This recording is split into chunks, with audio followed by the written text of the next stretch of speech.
Hello learners, welcome to IAS short shot. मेरा नाम है मयूरी भागवानी और आज के इस लेक्चर में आप सभी का स्वागत है। आज है 17 सितंबर और 17 सितंबर के साथ साथ 16 सितंबर की भी जितनी इंपॉर्टेंट न्यूज़ थी उन सभी को आज एनालाइज करेंगे। द हिंदू, इंडियन एक्सप्रेस, इन सभी पेपर्स को हम कवर करते हैं और साथ में कवर करते हैं पीआईबी जैसी चीज़ों को भी। ओके, तो आपकी होलिस्टिक प्रिपरेशन हो जाएगी अगर आप इस एनालिसिस को रेगुलरली वॉच करते हो, इसको फॉलो करते हो तो। आगे बात कर लेते हैं, ये है आज का आप सभी के लिए क्वेश्चन। ये क्वेश्चन देखो, हम लोग हर रोज एक क्वेश्चन आपको देते हैं जो कि यूजुअली प्रीवियस क्वेश्चन से बिलोंग करता है। तो ये भी प्रीवियस क्वेश्चन से ही एक क्वेश्चन आप सभी के सामने स्क्रीन पर है। इसका जवाब मुझे आप लोग दोगे in the comment section. Okay, आगे बात करते हैं। देखो, आप मुझसे इन सभी मीडियम्स के थ्रू कनेक्ट कर सकते हो। हमारा ये टेलीग्राम चैनल है मयूरी भागवानी के नाम से। इसके अलावा मेल कर सकते हो, ट्विटर पे कनेक्ट कर सकते हो और इंस्टाग्राम पे आईएएस शॉर्ट शॉट के नाम से भी आप हमसे कनेक्ट कर सकते हो। मंडे को इन सभी चीजों के नाम बदल कर हो जाएंगे आईएएस शॉर्ट शॉट। ओके, तो यहाँ पे कंफ्यूज मत होना अगर ऐसा दिखता है कहीं पे तो। ओके, आईएएस शॉर्ट शॉट पे कौन मिलेगा? मैं ही मिलूंगी। ओके, तो चलो आगे बढ़ते हैं। आज के पहले आर्टिकल की तरफ बढ़ते हैं और देखते हैं आज का आर्टिकल क्या है। देखो, पहला आर्टिकल है ओजोन डे के बारे में। कल था 16 सितंबर और हर साल 16 सितंबर को मनाया जाता है वर्ल्ड ओजोन डे। और यहाँ पे इस बार भी यही मनाया गया, वर्ल्ड ओजोन डे। और देखो यहाँ पे क्या लिखा हुआ है, save ozone, save nature, step ahead for a green future. Okay, तो इसमें डूज क्या है, डोंट्स क्या है, ये देखेंगे, लेकिन उससे पहले ओजोन के बारे में बेसिकली पढ़ लेते हैं कि ओजोन होता क्या है और ओजोन के लिए ये एक सेपरेट डे क्यों अलोकेट किया गया है। तो देखो, सबसे पहले ये जो ओजोन है, इसका आप केमिकल फॉर्मूला देखोगे तो इसको O3 कहते हैं। ठीक है, O2 क्या होता है? ऑक्सीजन जो आप इनहेल करते हो। ठीक है, तो ऑक्सीजन जिसके कारण हमारी लाइफ चल रही है एंड स्पेशली सारे जितने भी लिविंग बींग्स है ऑक्सीजन से कहीं ना कहीं रिलेटेड है। तो ये सारे जो लिविंग बींग्स हैं इनकी जो लाइफ चल रही है that is because of O2। और इसी के साथ एक और ऑक्सीजन का एटम जब जुड़ जाता है और O3 मॉलिक्यूल बनता है, that is said to be ozone. Okay, तो ये एक स्पेशल फॉर्म ऑफ ऑक्सीजन होता है with the chemical formula of O3। साथ में ओजोन कहाँ पे मिलेगा आपको? तो देखो, आपने ज्योग्राफी में अलग अलग लेयर्स पढ़ी होंगी, लेयर्स ऑफ जो एटमॉस्फेयर है वो पढ़ा होगा। उसमें सबसे नीचे आता है ट्रोपोस्फियर, फिर आता है स्ट्रेटोस्फियर, फिर आता है मेसोस्फियर। ठीक है, मेसोस्फियर, फिर आइनोस्फियर और इस तरह से थर्मोस्फियर और फिर एग्जोस्फियर। तो जहां पे ये ट्रोपोस्फियर आता है ना, ट्रोपोस्फियर के ऊपर ये स्ट्रेटोस्फियर जो है 40 किलोमीटर अबव अर्थ सरफेस, इस एरिया में, इस स्ट्रेटोस्फियर में आपको लगभग 90% ओजोन आपको यहाँ मिलती है। ठीक है, तो टोटल जितनी भी ओजोन हमारे अर्थ पे एग्जिस्ट करती है उसमें से 90% ओजोन आपको मिलती है in the stratosphere layer of atmosphere. Okay, तो ये अब अच्छा, अब यहाँ पे एक चीज और समझो, एक डिफरेंस है, एक गुड ओजोन होती है और एक बैड ओजोन होती है। हम जो ये वर्ल्ड ओजोन डे मना रहे हैं वो मना रहे हैं गुड ओजोन को बचाने के लिए, गुड ओजोन को प्रोटेक्ट करने के लिए और बैड ओजोन को कम करने के लिए। ठीक है, अब क्या है ये? देखो, गुड ओजोन वो ओजोन गैस होती है जो कि एग्जिस्ट करती है स्ट्रेटोस्फेयर में। अगर स्ट्रेटोस्फेयर में ओजोन है ना तो वो एक गुड ओजोन है। क्यों? क्योंकि स्ट्रेटोस्फेयर वाली जो ओजोन है वो हमारे अर्थ को यहाँ सन से आने वाली अल्ट्रा वायलेट रेस से बचाती है, यूवी रेस से बचाती है। हमारे अर्थ सरफेस तक यूवी रेस को डायरेक्टली नहीं पहुंचने देती ये ओजोन लेयर। इसीलिए जो स्ट्रेटोस्फीयर में ओजोन लेयर है वो गुड ओजोन है। एटमॉस्फेयर के लोअर पोर्शन में यानी कि ट्रोपोस्फेयर में अगर आपको यही ओजोन देखने को मिलती है that is bad ozone. Why? क्योंकि ये जो है ये पॉल्यूटिंग ओजोन है। ठीक है, पॉल्यूटिंग ओजोन क्यों है ये?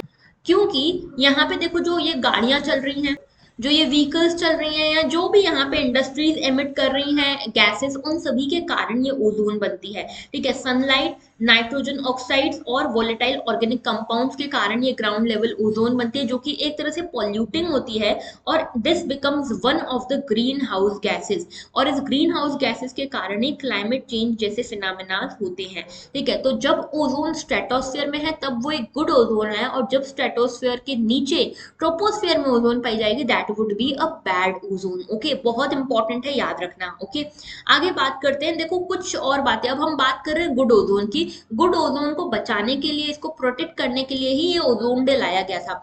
बेसिकली हो क्या रहा था कि क्लाइमेट चेंज बढ़ रहा था, ग्लोबल वार्मिंग बढ़ रही थी, ऐसे में ओजोन जो लेयर है पूरी, देखो इस तरह का हमारा अर्थ है और अर्थ के आसपास ये स्ट्रेटोस्फेयर है, स्ट्रेटोस्फेयर में इस तरह की एक लेयर है ओजोन की, ठीक है। ये ओजोन की लेयर में होल्स हो रहे थे और इन होल्स के कारण क्या हो रहा था, सन की जो यूवी रेज है वो डायरेक्टली अर्थ तक पहुंच रही थी, जिसके कारण ह्यूमंस को ही सबसे ज्यादा तकलीफ हो रही थी। कैंसर्स जैसी बीमारियां, स्किन कैंसर्स जैसी बीमारियां इसके कारण ही हो रही थी। तो यहाँ पे हमने समझा कि ओजोन जो लेयर है इसको, इसमें छेद नहीं होने चाहिए, इसमें गैप्स नहीं आनी चाहिए, होल्स नहीं होने चाहिए, और इसी के लिए, इसके प्रोटेक्शन के लिए ही हमने क्या किया, वर्ल्ड ओजोन डे शुरू किया। अब इसके पहले मॉन्ट्रियल प्रोटोकॉल आया। ये मॉन्ट्रियल प्रोटोकॉल इसी चीज पे था कि ओजोन लेयर को जो भी सब्सटेंसेस डिप्लीट करवा रहे हैं उन सब्सटेंसेस को हम बंद करें यूज करना, ठीक है। तो 1987 के आसपास मॉन्ट्रियल प्रोटोकॉल आया और इसमें हमने डिसाइड किया कि देखो ये सब्सटेंसेस हैं जो ओजोन लेयर को यहाँ पे डिप्लीट कर रहे हैं, उनको हम सब अपने अपने देशों से रिड्यूस करेंगे, इरेडिकेट करेंगे। इसके बाद यूनाइटेड नेशन की जनरल असेंबली ने 1994 में ये प्रोक्लेम किया कि इसी दिन को, जिस दिन मॉन्ट्रियल प्रोटोकॉल आया था ना, उसी दिन को यहाँ पे वर्ल्ड ओजोन डे मनाया जाएगा, यानी कि 16 सितंबर को हर साल वर्ल्ड ओजोन डे मनाया जाएगा। अभी जो मॉन्ट्रियल प्रोटोकॉल आया बहुत ज्यादा इंपॉर्टेंट साबित हुआ, बहुत ज्यादा सक्सेसफुल साबित हुआ, क्योंकि इसी के बाद से लगभग हर साल में 1 से 2% ओजोन लेयर फिर से रिकवर होने लग रही थी। तो यहाँ पे ओजोन लेयर का रिकवरी स्टार्ट हो गई और लगभग 99% ओजोन डिप्लीटिंग सब्सटेंसेस जो थे उनको रिमूव कर दिया गया। अब आप सोचोगे ऐसे कौन से सब्सटेंसेस हैं जिनके कारण ओजोन डिप्लीट हो रही है, ओजोन जो है रिड्यूस हो रही है। तो देखो आपने देखा होगा जो आपके एयर कंडीशंस हैं, एयर कंडीशनर, उसमें से क्लोरोफ्लोरोकार्बन जनरेट होती हैं, ठीक है। इसके अलावा आपके जो भी यहाँ पे फ्रिज हो गया, ठीक है, इलेक्ट्रॉनिक कंपोनेंट्स हो गए, इंडस्ट्रीज हो गई, इन सभी के कारण ये ओजोन जो है ये डिप्लीट होती है, ठीक है। तो ये क्लोरोफ्लोरोकार्बन, हाइड्रोफ्लोरोकार्बन, ये सारे बहुत इंपॉर्टेंट इसके सब्सटेंसेस हैं जो ओजोन को डिप्लीट करवाते हैं और इन्हीं को बैन करने की बात हुई। इसके बाद 2009 में एक और अपग्रेडेशन आया, वियना कन्वेंशन करके, ठीक है। ये वियना कन्वेंशन और मॉन्ट्रियल प्रोटोकॉल, ये दोनों पहली ट्रीटीज बन गई यूएन की जिन्होंने यूनिवर्सल रेटिफिकेशन अपने पास पाया, ठीक है। तो Vienna convention is also related to this green house gases, okay, कि इनको बैन किया जाए। और इसी ये दो ही ऐसे ट्रीटीज है हमारे पूरी दुनिया में यूएन की जिनको सभी कंट्रीज ने रेटिफाई किया है, ठीक है। इसके साथ यहाँ पे देखो 1985 में वियना कन्वेंशन जो है इसे रेटिफाई किया गया था, इसे लाया गया था सो दैट एक प्रॉपर मैकेनिज्म बन सके कि ओजोन को हम कैसे प्रोटेक्ट करने वाले हैं। 2009 में जो है ना, यहाँ पे वियना कन्वेंशन 1985 में ही चुका था, मॉन्ट्रियल आया 1987 में, लेकिन 2009 में सभी कंट्रीज ने इन दोनों प्रोटोकॉल्स को साइन कर दिया था, ओके, रेटिफाई कर दिया था। ऑलराइट, अब देखो 2016 में क्या होता है, किगाली एग्रीमेंट होता है, किगाली अमेंडमेंट होता है मॉन्ट्रियल प्रोटोकॉल में, और कुछ और चीजों को भी इसमें शामिल किया जाता है, जैसे कि हाइड्रोफ्लोरोकार्बन। पहले क्या हो रहा था, सिर्फ क्लोरोफ्लोरोकार्बन को शामिल किया गया था मॉन्ट्रियल प्रोटोकॉल में। ये कहा गया था कि chlorofluorocarbon are the cause of ozone depletion, इसीलिए ये क्लोरोफ्लोरोकार्बन को बंद किया जाए, इसका यूज बंद किया जाए। तो इंडस्ट्रियलिस्ट ने क्या स्टार्ट किया, क्लोरोफ्लोरोकार्बन को बंद करके हाइड्रोफ्लोरोकार्बन स्टार्ट कर दिया। फिर पता चला ये भी ओजोन डिप्लीट करता है, तो इसको शामिल करने के लिए किगाली अमेंडमेंट हुआ था और इसको इंडियन गवर्नमेंट ने अप्रूव कर दिया है, ठीक है। तो मॉन्ट्रियल प्रोटोकॉल क्या है, किगाली एग्रीमेंट क्या है, वियना प्रोटोकॉल क्या है, ओजोन क्या है, गुड ओजोन और बैड ओजोन में क्या डिफरेंस है, आई होप आपको बहुत क्लियर है।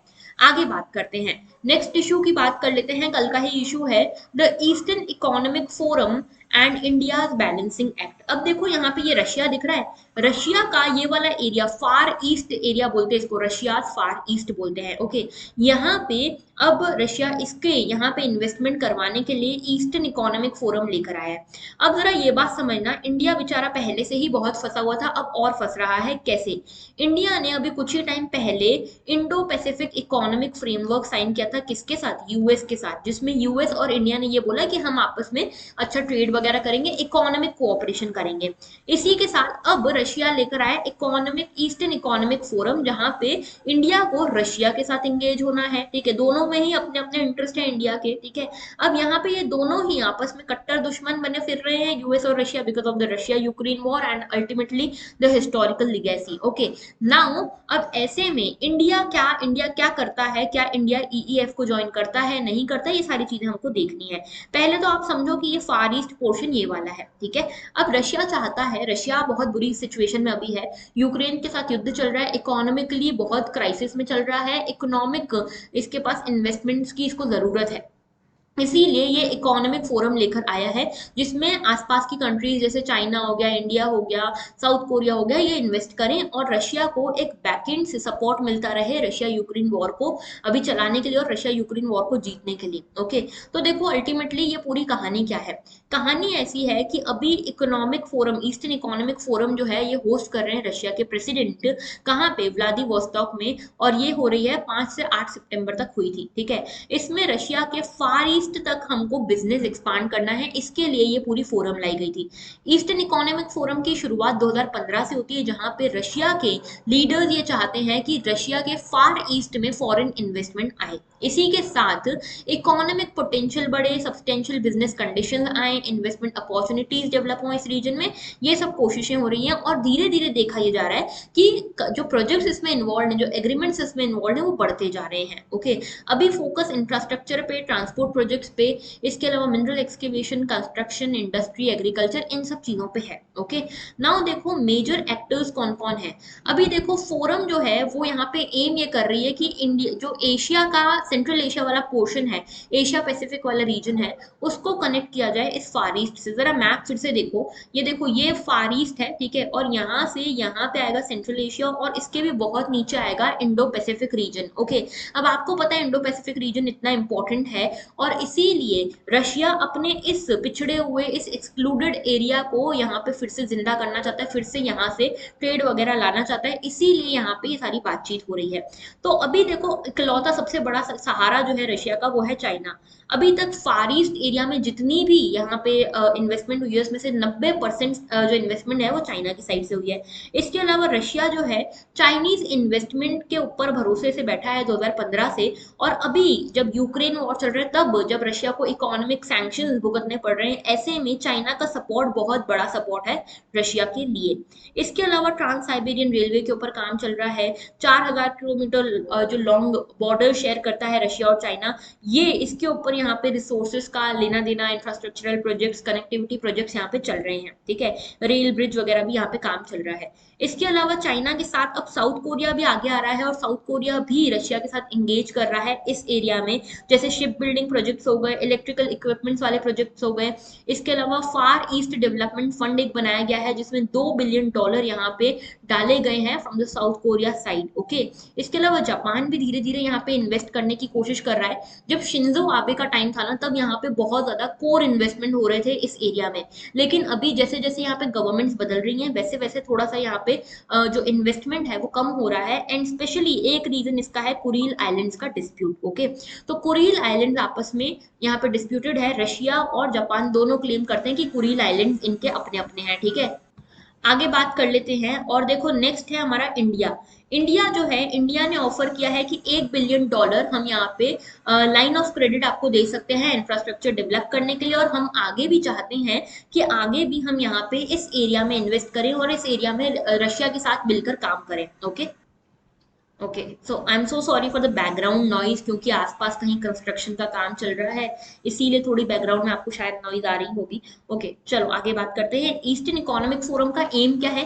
एम यही है कि यहाँ पे जो फार ईस्ट रशिया है उसको जोड़ा जाए सेंट्रल एशिया के साथ, एशिया पैसिफिक रीजन के साथ। और याद रखना इंडिया जो ये रशिया वाला रीजन है ये 1/3 टेरिटरी कवर करता है पूरे रशिया की, फार ईस्ट वाला रीजन। और जो यहाँ पे fishes, oil, natural gas, would, diamond, ये सारे रिसोर्सेज, मिनरल्स वगैरह मिलते हैं ना, इसके कारण रशिया की लगभग 5% जीडीपी चलती है, ठीक है। एक बड़ा इशू यहाँ पे ये भी है कि यहाँ पे पॉपुलेशन नहीं है ज्यादा, क्योंकि इतनी एक्सट्रीम लिविंग कंडीशन है तो पॉपुलेशन भी नहीं है यहाँ पे, और यहाँ पे पॉपुलेशन की जरूरत है और अब बहुत ज्यादा पर्सनल्स की अनअवेलेबिलिटी के कारण भी ये एरिया डेवलप नहीं कर पा रहा। और इसीलिए यहाँ पे जोग्राफिकली इसको डेवलप कराने के लिए, स्ट्रेटेजिकली इसको डेवलप करने के लिए रशिया ये ईस्टर्न इकोनॉमिक फोरम लेकर आया है, जहाँ पे इन्वेस्टमेंट अट्रैक्ट करने की कोशिश रशिया कर रहा है। और अभी देखो मेन एम ये भी है कि इकोनॉमिक क्राइसिस जो रशिया में चल रहा है उसका निवारण हो सके। ओके, अच्छा, इसके अलावा देखो अभी जो इंडिया फंसा हुआ है आईपीईएफ, और आईपीईएफ क्या है? इंडिया पैसिफिक इकोनॉमिक फ्रेमवर्क है, और दूसरा है ईस्ट इकोनॉमिक फ्रेमवर्क। ओके, तो यहाँ पे ये दोनों जो है ईस्टर्न इकोनॉमिक फोरम जो है इसके दोनों के बीच में यही टसल है कि किस तरफ जाए इंडिया, यूएस की तरफ जाए कि यहाँ पे रशिया की साइड आए। तो देखो इंडिया ने बड़ी क्लियरली बोला है कि देखो हम तो यहाँ पे दोनों की साइड है, हम अपने नेशनल इंटरेस्ट को देखेंगे और नेशनल इंटरेस्ट हमारा दोनों के साथ रहने में है। यहाँ पे कुछ 4 एग्रीमेंट है इंडो पैसिफिक इकोनॉमिक फ्रेमवर्क के, इनमें से 4 में से सिर्फ 3 पे अभी इंडिया ने साइन किया है और इंडिया ये चाह रहा है कि ईईएफ के साथ भी इंडिया आगे जाए। तो यहाँ पे बेसिकली बैलेंसिंग वाली एक सिचुएशन है इंडिया के सामने। ओके, और इंडिया ने अभी ये चूज किया है कि इंडिया अपने नेशनल इंटरेस्ट को चुनेगा rather than being suppressed by any developed country. Okay, तो यहाँ पे हमने कोशिश करी है कि हम आपस में एंगेज कर पाए इधर इन ईस्टर्न इकोनॉमिक फोरम और इन Indo Pacific economic framework. Okay, तो ये था पूरा आर्टिकल। नेक्स्ट आर्टिकल की तरफ बढ़ते हैं। आज का आर्टिकल है Kedarnath temple to get a golden makeover. तो यहाँ पे जो सैंक्टम सेंक्टोरियम है, जो गर्भगृह है केदारनाथ मंदिर का, उसमें जो शिवलिंग है उनके ऊपर पहले सिल्वर की एक चादर पड़ी हुई थी, सिल्वर की एक चादर उसके ऊपर लगी हुई थी, मतलब एक तरह से सिल्वर से उसकी कोटिंग की गई थी। लगभग 203 केजी सिल्वर यहाँ पे यूज किया गया था। अब इसे हटाकर गोल्ड की प्लेटिंग होने वाली है और इस गोल्ड प्लेटिंग के लिए सपोर्ट कर रहे हैं मुंबई के कोई बहुत बड़े बिजनेसमैन हैं, डायमंड मर्चेंट हैं, ठीक है, उनका नाम नहीं बताया जा रहा है। लेकिन यहाँ पे हमको केदारनाथ टेम्पल इंपॉर्टेंट हो जाता है। देखो 8th सेंचुरी का टेम्पल है और इसी ये टेम्पल सबसे ज्यादा न्यूज में कब से आया, देखो एक तो शिव जी के कारण ये बहुत न्यूज में रहता ही है, ठीक है, लॉर्ड शिवा के कारण। ओके, और हमारे 4 धाम जो हैं, 4 धाम में से एक धाम जो है केदारनाथ भी है। ओके, अच्छा, इसके अलावा एक छोटा 4 धाम भी है, छोटा 4 धाम में भी केदारनाथ आता है। आप लोग जरा इसको गूगल करना और मुझे कमेंट सेक्शन में बताना कि 4 धाम और छोटा 4 धाम में क्या डिफरेंस है, ठीक है।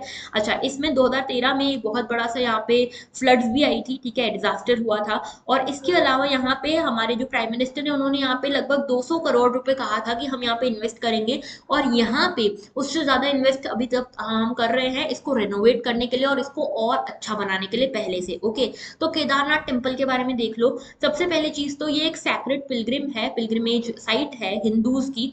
ओके, और नॉर्दर्न इंडिया के जितने भी हिंदूज हैं और स्पेशली सदर्न इंडिया के भी हिंदूज जो है वो यहाँ पे जाते हैं as a worship site. Okay, और ये मंदाकिनी रिवर के बैंक पे, बहुत इंपॉर्टेंट है, मंदाकिनी रिवर के बैंक पे ये केदारनाथ टेम्पल पड़ता है।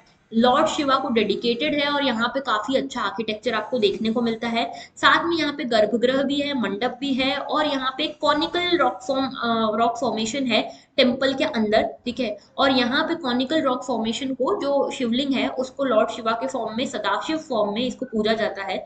और इसी के साथ 8th सेंचुरी में ये माना जाता है कि 8th सेंचुरी में आदि शंकराचार्य, जगत गुरु आदि शंकराचार्य ने इसे बनवाया था केदारनाथ टेम्पल को। और इससे पहले जो केदारनाथ टेम्पल यहाँ हुआ करता था वो पांडवास ने बनवाया था, ठीक है, ये माना जाता है। इसकी इनर वॉल्स पे आप देखोगे कई सारी डीटीज की फोटोज हैं, स्क्रिप्चर्स हैं और बाहर साइड पे एक नंदी बुल का एक बहुत बड़ा स्टैच्यू है। ओके, तो आर्ट एंड कल्चर के लिए दिस इज वेरी इंपॉर्टेंट। आगे बात करते हैं IAF to fly AN-32 on the blended biodiesel for 200 hours. तो हमारा इंडियन एयरफोर्स का एक यहाँ पे प्लेन है, ठीक है, AN-32 ट्रांसपोर्ट एयरक्राफ्ट है। ये यहाँ पे अभी देखो 10% ब्लेंडेड बायोडीजल पे काम करने वाला है, चलने वाला है 200 फ्लाइट आवर्स के लिए नेक्स्ट 6 मंथ्स तक, ठीक है। तो यहाँ पे ये जो हमारा एयरक्राफ्ट है इसमें हम बायोडीजल का यूज कर रहे हैं, ब्लेंडेड बायोडीजल का with the aviation turbine fuel. और इसके पीछे कारण ये है कि एक तो हमारा इंपोर्ट बिल कम होगा क्योंकि हमें पूरा एविएशन टर्बाइन फ्यूल ATF नहीं लगाना पड़ेगा, वरना हम ये इंपोर्ट करते हैं। अभी ये कम करेंगे इसको, इसका यहाँ पे कॉन्सेंट्रेशन कम करके इसमें हम मिलाएंगे क्या, बायोडीजल। और इसके कारण दूसरा फायदा ये है कि क्लाइमेट चेंज जैसी जो चीजें हैं वो भी रुक जाएंगी। तो ग्लोबल एविएशन इंडस्ट्री आपको पता है one of the biggest emitter है ग्रीन हाउस गैसेस का और इन्हीं के कारण काफी ग्लोबल वार्मिंग भी होती है। लगभग देखो 2021-22 में इंडियन एयरफोर्स का जो कंजप्शन था यहाँ पे 6.2 लाख किलो लीटर्स था, किसका, यहाँ पे जो फ्यूल कंजप्शन है वो, ठीक है। और इसी के लिए tons of, lakhs of ton of carbon यहाँ पे एमिट हुआ है। इसीलिए यहाँ पे कोशिश ये हो रही है कि ब्लेंडेड बायोडीजल को यहाँ पे यूज किया जाए। ओके, और 100% सस्टेनेबल एविएशन फ्यूल हम आगे जाके बना सकें। तो ये ब्लेंडेड बायोडीजल क्या है इसको समझते हैं। पहले बायोफ्यूल समझो। बायोफ्यूल एक ऐसा हाइड्रोकार्बन फ्यूल है जिसे किसी ऑर्गेनिक मैटर के थ्रू प्रोड्यूस किया गया है, किसी लिविंग मटेरियल, लिविंग ऑर्गेनिज्म के थ्रू यहाँ पे प्रोड्यूस किया गया है, ठीक है, in a short period of time. Usually आप देखोगे जो पेट्रोलियम है पेट्रोल हो गया, क्रूड ऑयल हो गया, ये सालों सालों तक, सेंचुरीज तक ये जमीन में या फॉसिल फ्यूल के फॉर्म में पड़े रहते हैं अंडर द ओशन या सभी जगह पे। सालों सालों तक, इनको सेंचुरीज लग जाती है बनने में। और यहाँ पे जो बायोफ्यूल बन रहा है ये कुछ दिनों कुछ महीनों तक में बन जाता है। ओके। और यहाँ पे बायोफ्यूल तीन तरह का होता है। सॉलिड जो होता है इसमें would, dried plant material, manure, ये सब होता है। लिक्विड में बायो इथेनॉल और बायोडीजल होता है, और गैस में बायोगैस होती है। ठीक है। इसको आप यूज कर सकते हो अकेले भी और इन एडिशन भी। ठीक है, अपनी गाड़ियों में, अपने स्टेशनरी पोर्टेबल एप्लीकेशंस के लिए इससे हीट और इलेक्ट्रिसिटी जनरेट हो जाती है, और यहाँ पे ग्रीन हाउस गैसेस का एमिशन भी कम होता है। याद रखना, 4 जनरेशन हमारे नेशनल बायोफ्यूल पॉलिसी में बताई गई है, 4 generation of biofuel. First generation जो है वो कैसा बनता है, बायोफ्यूल कैसे बनता है, जो खाने की चीजें हैं, शुगर हो गया, स्टार्च हो गया, एडिबल ऑयल्स हो गए, वेजिटेबल ऑयल्स हो गए, इन सबसे जो यहाँ पे बायोफ्यूल बनता है, that is first generation biofuel. Second generation biofuel कौन सा होता है, वो बायोफ्यूल जो कि यहाँ पे स्टेम से बनता है, ट्रंक से बनता है, हस्क से बनता है। ठीक है, जो यहाँ पे फ्रूट्स हैं उनके जो छिलके हैं, वेजिटेबल्स का जो कचरा है, उनसे बनता है। ठीक है, यानी कि आप खाने के सामान को यूज नहीं कर रहे हो। तीसरा, थर्ड जनरेशन जो हमारा बायोफ्यूल होता है वो बनता है लिविंग माइक्रो ऑर्गेनिज्म से। ठीक है, लिविंग माइक्रो ऑर्गेनिज्म से, जैसे कि एल्गी हो गया, एल्गी से बन रहा है, वो होता है बायोफ्यूल थर्ड जनरेशन। और फोर्थ जनरेशन बायोफ्यूल होता है from the genetically engineered crops. ठीक है, तो यहाँ पे अलग से इस प्रोसेस के लिए, बायोफ्यूल बनाने के लिए क्रॉप्स को उगाया जाता है जो कि जेनेटिकली इंजीनियर किए जाते हैं, और उस बेसिस पे फिर यहाँ पे बायोफ्यूल बनता है। बायोडीजल के बारे में भी देख लो, ये कैसे बनता है, वेजिटेबल ऑयल से बनता है, सोयाबीन ऑयल या पाम ऑयल से बनता है। ठीक है, और इसके लिए जो बायोकेमिकल प्रोसेस यूज होती है उसका नाम क्या है, ट्रांसएस्टेरिफिकेशन। ट्रांसएस्टेरिफिकेशन बहुत important, very very important for the prelims, याद रखना। ठीक है, इसमें लगभग ना के बराबर हार्मफुल गैसेस यहाँ पे एमिट होती हैं, और साथ में ये एक अल्टरनेटिव है कन्वेंशनल डीजल फ्यूल का। ऑलराइट, आगे बात करते हैं दिल्ली के ही आज के एडिशन में हमने देखा एकलव्य स्कूल के बारे में एक आर्टिकल था।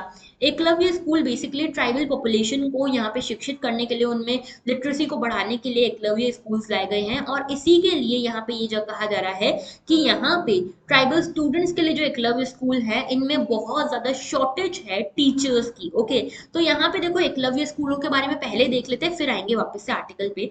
एकलव्य मॉडल रेसिडेंशियल स्कूल्स जो हैं, ये गवर्नमेंट ऑफ इंडिया की एक स्कीम है जो कि यहाँ पे रेसिडेंशियल स्कूल्स बनाते हैं। Government of India residential schools बनाती है for the scheduled tribes across India. तो याद रखना, Eklavya model residential school government of India की एक स्कीम है for the ST sector, scheduled tribe sector. Okay, इसकी नोडल मिनिस्ट्री है मिनिस्ट्री ऑफ ट्राइबल अफेयर्स। 1997-98 में ये स्कीम चालू की गई थी, और इसमें एम ये था कि एसटी जो शेड्यूल्ड ट्राइब के चिल्ड्रन हैं उन्हें बेसिकली लिटरेसी दी जा सके, चाहे फिर वो बच्चे कहीं से भी आते हो, कितनी ही दूर दराज के इलाके में क्यों ना रहते हो। तो हाई और प्रोफेशनल एजुकेशनल कोर्सेज के लिए, उन्हें एम्प्लॉयमेंट देने के लिए, उन्हें आगे जाके सक्षम बनाने के लिए, उन्हें डेमोग्राफिक डिविडेंड में कन्वर्ट करने के लिए ये स्कीम लाई गई है। ठीक है, यहाँ पे स्कूल सिर्फ अकेडमिक एजुकेशन पे ही नहीं फोकस करता, एक्स्ट्रा करिकुलर एक्टिविटीज पे भी फोकस किया जाता है। ग्रांट्स यहाँ पे गवर्नमेंट देती है इस स्कूल के कंस्ट्रक्शन के लिए, मेंटेनेंस के लिए। तो आर्टिकल 275 क्लॉज 1 के अंतर्गत सेंट्रल गवर्नमेंट यहाँ पे ग्रांट्स देती है इन स्कूल्स को, और टारगेट यही है कि जहां पे भी ऐसा, हर ब्लॉक जहां पे भी 50% से ज्यादा पॉपुलेशन एसटी पॉपुलेशन है, या फिर 20,000 से ज्यादा ट्राइबल लोग रहते हैं, वहां पे कम से कम एक एकलव्य रेसिडेंशियल मॉडल स्कूल बनाया जाए बाय 2022। और सिग्निफिकेंस इसकी ये है कि नवोदय विद्यालय जो है, नवोदय विद्यालय जैसा हमको यहाँ पे एकलव्य रेसिडेंशियल स्कूल्स को बनाना है, जहाँ पे लोकल आर्ट एंड कल्चर को भी हम प्रमोट करें, और साथ में स्किल डेवलपमेंट भी करें, एजुकेशन भी दें, और स्पोर्ट्स में भी बच्चों को आगे बढ़ाएं। अब देखो, न्यूज ये है कि एकलव्य जो मॉडल स्कूल्स हैं, इनको 2014 से यहाँ पे इश्यूज चल रहे हैं। ठीक है, यहाँ पे बहुत सारे इश्यूज चल रहे हैं, कि सबसे बड़ा इशू ये है कि यहाँ पे टीचर्स की बहुत शॉर्टेज है। ठीक है, टीचर्स नहीं है। अभी देखो, लगभग 4,000 टीचर्स को यहाँ पे लाया गया था, लेकिन हमें गाइडलाइंस बताती है कि यहाँ पे 4,000 नहीं, लगभग 11,000 से ज्यादा टीचर्स की जरूरत है। ओके, इसी के साथ यहाँ पे ये भी हमको समझ में आता है कि यहाँ पे एक नेस्ट करके एक ऑर्गेनाइजेशन बनी है, जो कि बेसिकली क्या है, national education society for tribal students. Students. Okay, ये यहाँ पे ध्यान रख रही है इसका, लेकिन इनके ऊपर भी एलिगेशन है कि ये जो ऑर्गेनाइजेशन है ये कुछ कर नहीं पा रही है प्रॉपरली, यहाँ पे ध्यान नहीं रख पा रही, इनको पता ही नहीं है कि क्या काम है। अब नेक्स्ट जो है नेशनल एजुकेशन जो यहाँ पे सोसाइटी है, उसका काम क्या होता है कि यहाँ पे रिकमेंड करना सिलेबस क्या होना चाहिए, स्कूल और हॉस्टल के स्टैंडर्ड्स क्या होने चाहिए, टीचर्स का रिक्रूटमेंट की गाइडलाइन वगैरह लेकर आना, ये काम होता है नेस्ट का बताने का। स्टेट लेवल की जो ऑर्गेनाइजेशन है, सोसाइटीज हैं, वो इनको इम्प्लीमेंट करती हैं। ठीक है, अभी शिकायत ये चल रही है कि अभी क्या करती है स्टेट गवर्नमेंट्स के पास आता है ये चीज कि टीचर्स को आपको रिक्रूट करना है, तो स्टेट गवर्नमेंट्स अपना खर्चा बचाने के लिए अभी कॉन्ट्रैक्ट बेसिस पे टीचर्स को यहाँ पे एम्प्लॉय कर रही है। स्कूल हो जाए या स्टेट गवर्नमेंट हो जाए, दोनों ही यहाँ पे कॉन्ट्रैक्ट बेसिस पे टीचर्स को एम्प्लॉय कर रहे हैं, और ये कॉन्ट्रैक्ट बेसिस के जो टीचर्स हैं ना वो क्वालिटी दे पा रहे हैं, ना ही यहाँ पे जो एक्चुअल यहाँ पे स्टाफ आना चाहिए वो आ पा रहा है। तो मिनिस्ट्री ऑफ ट्राइबल अफेयर्स ने ये बोला है कि जो टीचर्स की शॉर्टेज है उसको खत्म करना है अगर, तो हमें टीचिंग स्टैंडर्ड्स में यूनिफॉर्मिटी लानी पड़ेगी, और इसी के लिए हमको एडमिनिस्ट्रेटिव स्ट्रक्चर पूरा चेंज करना पड़ेगा इस एकलव्य रेसिडेंशियल मॉडल स्कूल्स का। ओके, आगे बात करते हैं नेक्स्ट इशू की। तो आज का आर्टिकल बहुत इंपॉर्टेंट आर्टिकल है, consequences of declining fertility rate. तो फर्टिलिटी रेट जो है हमारे देश का ही नहीं पूरे वर्ल्ड का डिक्रीज हो रहा है फर्टिलिटी रेट।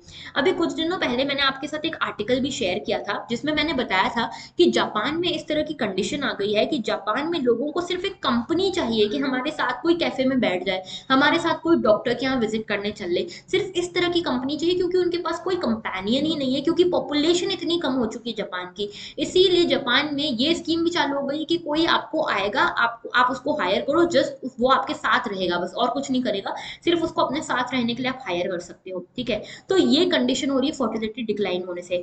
फर्टिलिटी रेट का मतलब क्या होता है, कोई एक विमेन अपने रिप्रोडक्टिव एज में कितने बच्चों को जन्म देती है, that is the fertility rate. ठीक है, तो एवरेज फर्टिलिटी रेट उस हिसाब से हम बात करते हैं। इसमें एक फर्टिलिटी रेट 2.1 जो है वो बहुत फेमस है, क्योंकि इसे कहा जाता है रिप्लेसमेंट रेट। ठीक है, 2.1 का जो फर्टिलिटी रेट है उसे रिप्लेसमेंट रेट कहा जाता है, यानी कि जितने लोग 2.1 अगर फर्टिलिटी रेट है, तो जितने लोग आज के समय में दुनिया में एग्जिस्ट कर रहे हैं, कुल मिला के आगे भी उतने ही एग्जिस्ट करेंगे, यानी कि जितने लोग यहाँ पे जन्म ले रहे हैं उतने ही लोगों की डेथ हो रही है। इस तरह की एक इक्विलिब्रियम बना के रखना है, तो हमको फर्टिलिटी रेट 2.1 की जरूरत है, इसीलिए इसको रिप्लेसमेंट रेट भी बोलते हैं। ओके, अब आते हैं हम आर्टिकल के ऊपर। देखो अभी जो है पॉपुलेशन जो है हमारी बढ़ रही है, ठीक है, धीरे धीरे बढ़ रही है। अभी ये अनुमान है कि 2030 तक 8.5 बिलियन हमारी पॉपुलेशन पहुंच सकती है पूरे वर्ल्ड की। इसमें ये देखा जा रहा है कि ग्लोबल फर्टिलिटी रेट फिर भी अभी डिक्लाइन कर रहे हैं पूरे वर्ल्ड के, और एवरेज नंबर ऑफ चिल्ड्रन जो है, जो पर वुमेन एक एवरेज नंबर ऑफ चिल्ड्रन हुआ करता था, वो भी लगभग 50% से डिक्लाइन कर गया है। एक समय हुआ करता था 1951 में, जब एक एक औरत को 5-5 बच्चे हुआ करते थे ऑन एन एवरेज, उससे ज्यादा भी हो सकते हैं। ठीक है, लेकिन 2020 में आज के समय में क्या हुआ है कि ये जो फर्टिलिटी रेट है ये 2.4 चिल्ड्रन पे आके रुक गया है। और ये कौन कह रहा है, यूनाइटेड नेशन पॉपुलेशन एस्टिमेट्स कह रहे हैं, वर्ल्ड पॉपुलेशन प्रोस्पेक्ट रिपोर्ट कह रही है 2022 की। ओके, अब इसका रिजल्ट क्या है, रिजल्ट ये है कि हमने देखा है कि ये सोशल फिनोमेना के फॉर्म में एक देखने को मिल रहा है, यानी कि एक डेमोग्राफिक ट्रांजिशन हम देख रहे हैं। डेमोग्राफिक ट्रांजिशन हम देख रहे हैं, कैसा डेमोग्राफिक ट्रांजिशन है, पहले हम यहाँ पे देखते थे कि जो पुअर कंट्रीज हैं वहां पे इतना हाई फर्टिलिटी रेट हुआ करता था, और जो डेवलप्ड कंट्रीज हैं वहां पे फर्टिलिटी रेट कम हुआ करता था। अभी क्या हो रहा है, अभी फर्टिलिटी रेट सभी जगह कम हो रहा है, डिक्लाइन हो रहा है, और यहाँ पे स्पेशली पुअर कंट्रीज में बहुत तेजी से डिक्लाइन हो रहा है, क्योंकि पुअर कंट्रीज का मानना ये है कि जितनी तेजी से हम पॉपुलेशन को कंट्रोल करेंगे उतनी तेजी से हम इकोनॉमिकली डेवलप कर पाएंगे। ठीक है, तो अभी आप देखोगे कि ये ज्यादा तेजी दिखा रही है, पुअर कंट्रीज ज्यादा तेजी दिखा रही है देन द डेवलप्ड कंट्रीज। जैसे ब्रिटेन की बात करें, ब्रिटेन ने लगभग 130 साल लिए ट्रांजिशन दिखाने के लिए।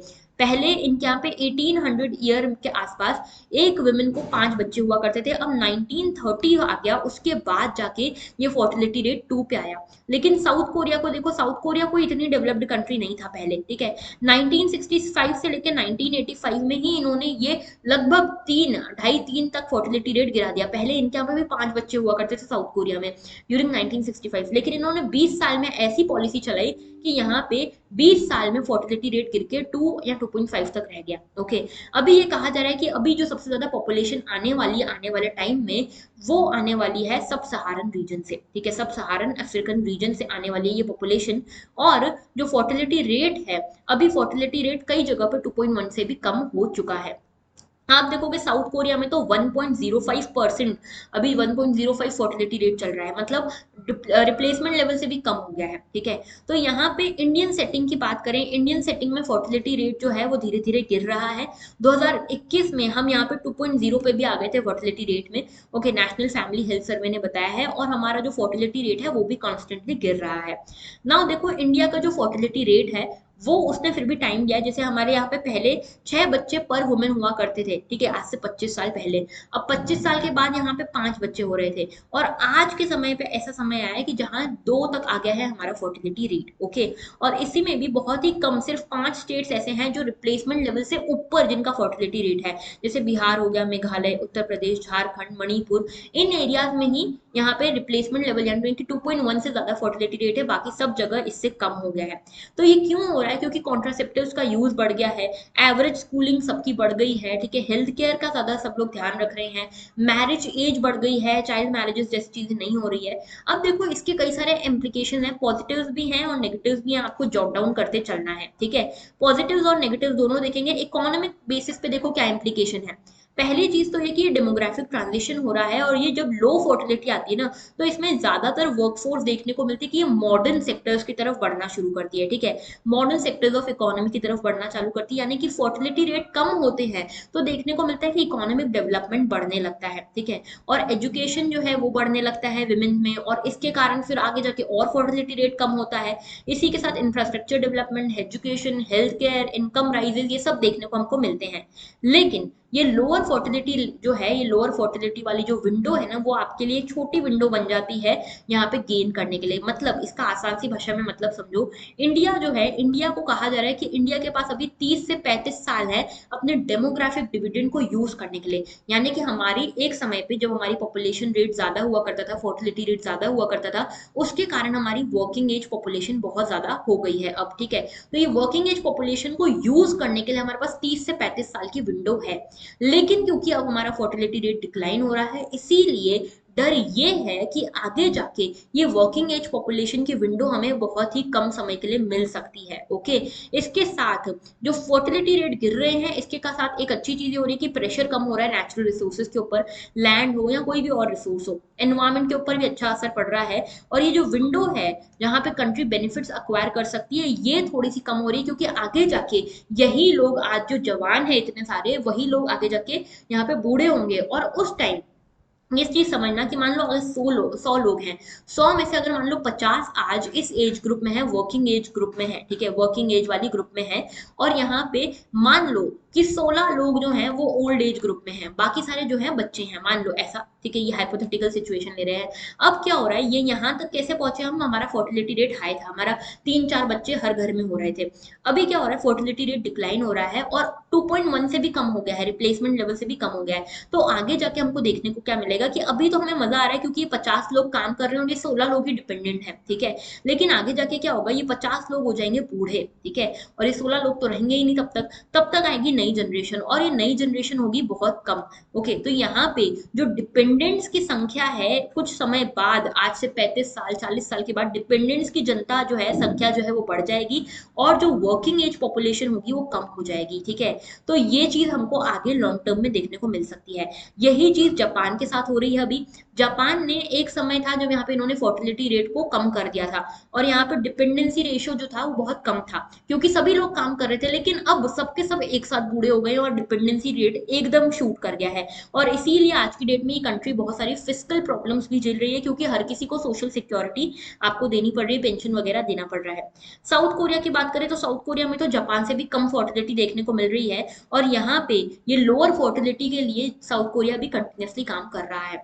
साथ में कुछ नेगेटिव इफेक्ट्स भी होते हैं। देखो यहाँ पे वर्किंग एज पॉपुलेशन कम हो जाती है, एजुकेशन और इंडिपेंडेंस जो है विमेन में कम हो जाती है, लेबर फोर्स पार्टिसिपेशन जो है एक समय तक के लिए आपको बेनिफिट देगा, यानी कि आपको लगेगा कि ठीक है चलो फर्टिलिटी रेट कम हो रहा है तो यहाँ पे विमेन भी तो पार्टिसिपेट कर रही है लेबर फोर्स में, तो बात इक्वल ही होगी।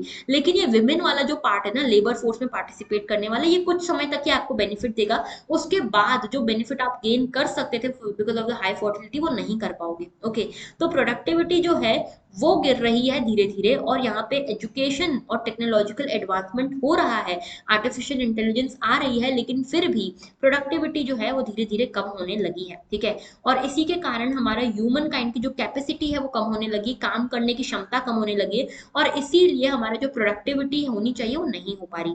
साथ में ये भी कहा जा रहा है कि जो लोग 50 साल से ऊपर हो जाएंगे इन द ईयर 2100, उनकी संख्या यहाँ पे 40% तक हो जाएगी, यानी कि 40% से ज्यादा लोग डिपेंडेंट हो जाएंगे by the end of this century. Now देखो, इसको हम ऐसे भी समझ सकते हैं कि यहाँ पे इन्फ्लेशन से भी समझ सकते हैं। अभी देखो इन्फ्लेशन जो है वो क्या होता है, कम हो जाता है, बढ़ जाता है। अभी जब क्या होगा, जब लेबर फोर्स ही अवेलेबल नहीं रहेगी, लेबर फोर्स की सप्लाई ही अवेलेबल नहीं रहेगी, तो यहाँ पे काम कैसे होगा। लेबर फोर्स की सप्लाई अगर कम है तो यहाँ पे वेजेस फिर लेबरर्स के बढ़ेंगे, ठीक है, और वेजेस बढ़ेंगे और साथ में इन्फ्लेशन भी फिर बढ़ना चाहिए, ओके। तो ये एक कनेक्शन, इकोनॉमिकल कनेक्शन ये भी है, ठीक है। इसके अलावा अगर फर्टिलिटी डिक्लाइन हो रही है तो क्या किया जाए, किया ये जाए कि डेमोग्राफिक प्रोसेस को हम समझें और इसको मिटिगेट करने की कोशिश करें, जैसे कि हेल्थ केयर में, बेटर न्यूट्रिशन में, इन सब में काम करें, लाइफ एक्सपेक्टेंसी को बढ़ाने का काम करें, लिविंग स्टैंडर्ड को बढ़ाने का काम करें। और कुछ रिफॉर्म्स की जरूरत है, जैसे कि विमेन जो है, विमेन को एकदम हमें ना घर में रखना है ना एकदम हमें ऐसा करना है कि बिल्कुल लेबर फोर्स में आ जाओ, तुम तो छोड़ दो सब कुछ। तो लेबर फोर्स में इनका पार्टिसिपेशन हो, लेबर फोर्स पार्टिसिपेशन रेट जो है इनका ज्यादा हो, लेकिन ऐसा नहीं इसके इसके कॉस्ट पे फर्टिलिटी रेट एकदम गिर जाए, क्योंकि अल्टीमेटली सोसाइटी को सस्टेन तो करना ही है ना, और उसका जिम्मा तो महिलाओं पे ही है।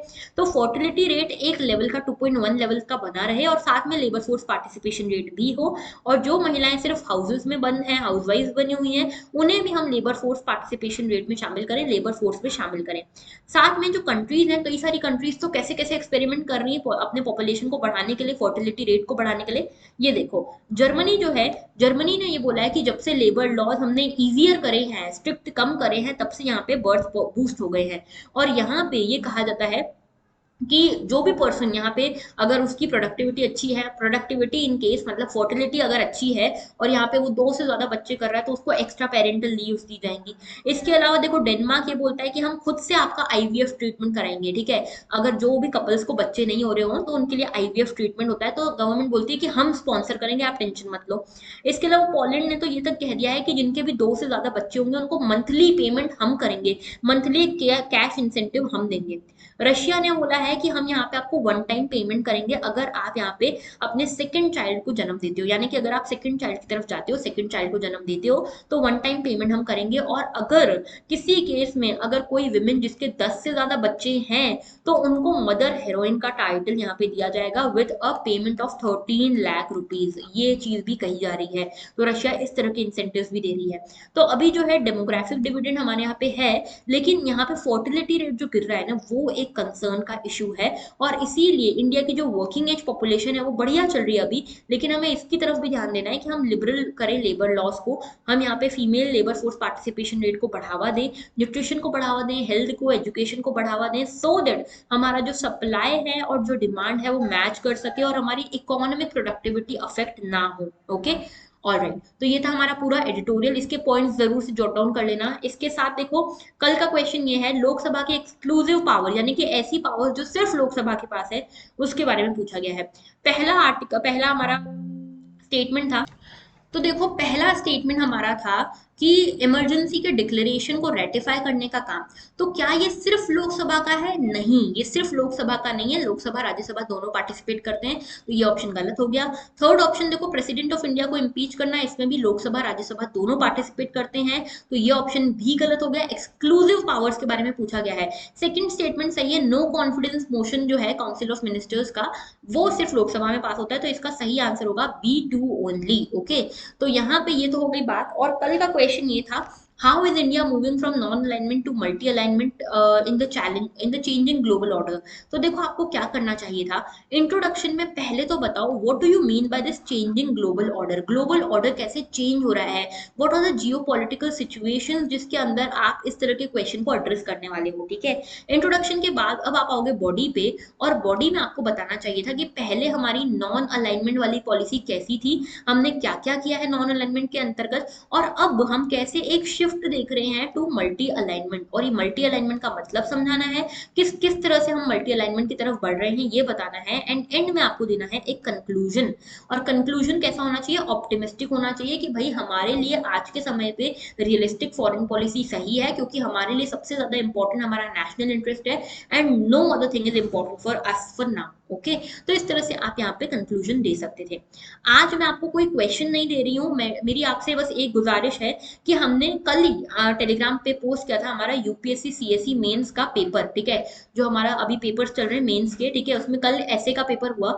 इसमें आपको 8 एसेज दिए गए थे, 8 में से 2 एसेज आपको हर सेक्शन में से, दोनों सेक्शन में से एक एक ऐसे आपको अटेम्प्ट करना है।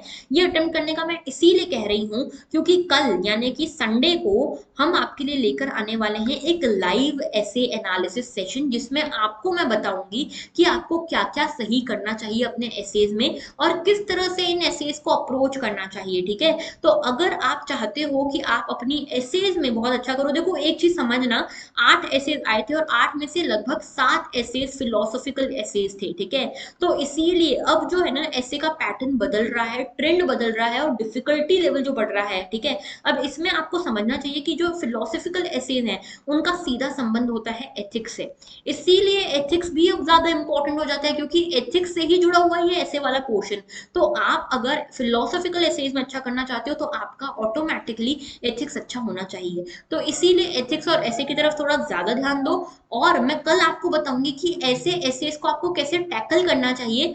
आप लोग भी अपने एसेज तैयार रखना और हम उन सबको यहाँ पे रिव्यू करेंगे। मैं कोशिश यही करूंगी कि आप लोग अगर मुझे आज रात तक अपने एसेज भेज देते हो तो मैं उनको पर्सनली रिव्यू करके आपको भेजूंगी वापस से, और फिर हम इसको कल इस एनालिसिस सेशन में बात करेंगे। हर किसी के एसेज की लाइव हम यहाँ पे ये पूरा सेशन रखने वाले हैं, दैट टू फॉर फ्री। तो आप लोग भी ये एसेज लिखो और कल के पार्टिसिपेट करना कल के सेशन में। सारी जानकारी टेलीग्राम पे आपको मिल जाएगी, और साथ में अपने दोस्तों को भी इंक्लूड करो सो दैट वो लोग भी यूपीएससी एसए के लिए प्रिपरेशन ढंग से कर सकें। ओके, तो that was all for today, ठीक है। अगर आपको लेक्चर अच्छा लगा है तो लाइक जरूर करना, शेयर जरूर करना, कमेंट करना मत भूलना, एंड सब्सक्राइब करना भी मत भूलना। That was all, thank you for watching and have a very good day.